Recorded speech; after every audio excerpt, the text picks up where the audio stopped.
In this procedure, we will be replacing the touchpad on a Power Gear motorized hydraulic leveling system.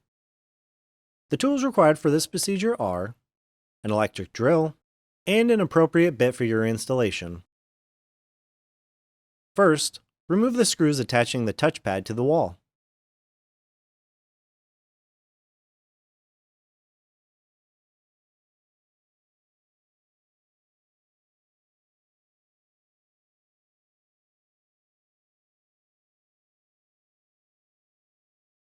Then, remove the touchpad from the wall and disconnect the touchpad harness from the touchpad. Then, connect the touchpad harness to the new touchpad and install it on the wall.